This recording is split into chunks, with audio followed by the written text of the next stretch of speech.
from the book of Excerpts, chapter 14. I just want to raise verse 15. There's an interesting word that concretes where we are. The Lord said to Moses, "Why do you cry to me? Tell the people of Israel to go forward. You may be seated." When I think about everything we've been through, when I think about everything that has occurred and happened, the Lord simply says to his children, move forward. Don't linger. Don't wonder. Just go forward. Yeah. I think about what would it have been like? How would it have been had I been in this group that prayed every day, God, deliver us.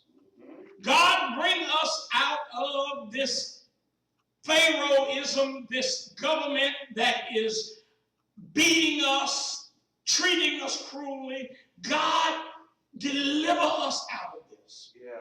Yeah. Now, I need you to look at this with me and understand that prayer for the moment was complete.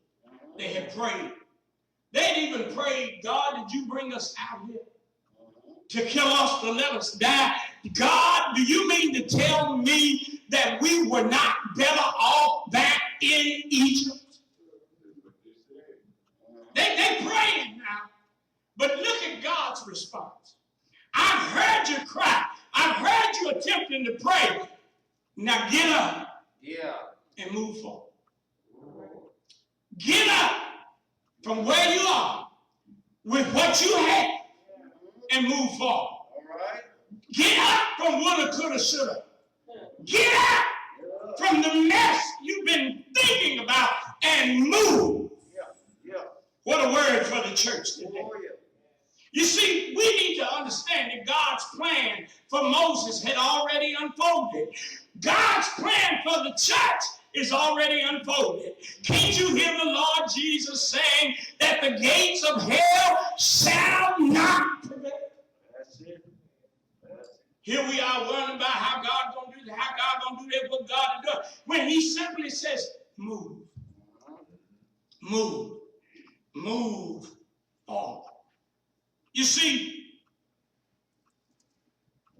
God's final act against Pharaoh was his destruction, but it was Israel's deliverance.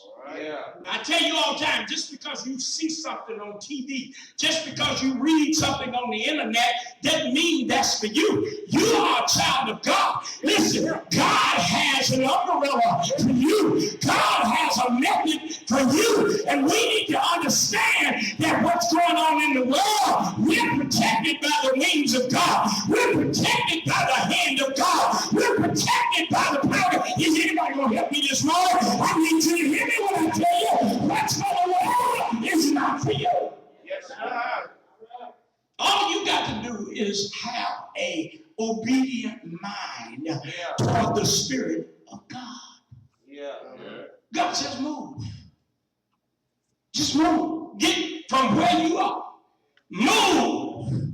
Well, how can I do that? I'm glad you asked me. There's 3 things I want to show you, and I'll leave you alone. How do you move when you're frustrated? How do you move when you're in despair? How do you move when it seems like the whole world is working against you? How do you move? Because there are some things in life that can be paralyzing. There's some things that get a hold of you in life and you can't move. You can't go forward. You can't go backwards. You can't go east, south, north, west. It's paralyzing. How do you move? When you see in a Red Sea that you can't swim across. When you're looking at mountains that need to have you pressed in, how can you move? And Pharaoh, the government, is on your back. How do you move? Well, the first thing I want to show you is God has to be your source. You have to believe that God is in charge. You see, Philippians chapter 2, verse 13 says that God draws up the plan of action. So if you follow his word, look what he says. For it is God which working in you both to will and to do of his good pleasure. See, God's got the plan. God knows the escape route. Do you know they went a way that didn't seem normal? How many times in your life you're still trying to figure out how God did it, why God did it, when God did it? The only thing that matters is God did do it. Oh, I wish I had a prayer church right there. He draws up the plan of action. The next thing he does, according to John 14 and 16, he says he removes every obstacle.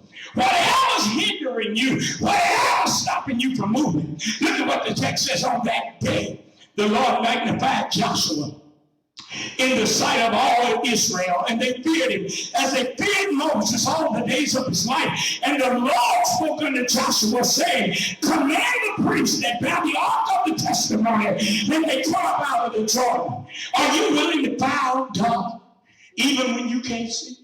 As Joshua 4, can you understand that you may not have, you can't understand it, you can't comprehend it, but are you grown enough to understand that if God says it, that settles it? All right.